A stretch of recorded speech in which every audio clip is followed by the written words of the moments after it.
Paul from PSA Business Group. How are you enjoying the conference so far? Yeah, so far so good. We had a bit of interest coming down. It's first time here through a connection with Scott Carson, so met some old friends, some new friends.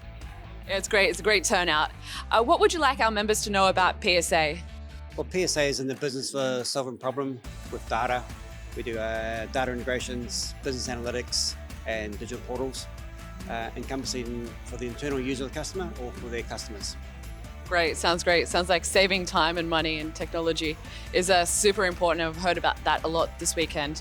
What are the main takeaways from some of the speakers you've heard? I really enjoyed speaking about the drones.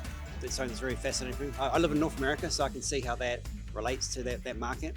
The small transits, the lower pricing. Yeah, it's pretty impressive, the technology that's going to come for the next few years. It's definitely going to take us the next step forward. We're happy to be in the tech space, solving problems. Thanks so much for your time today. Thank you. Thanks.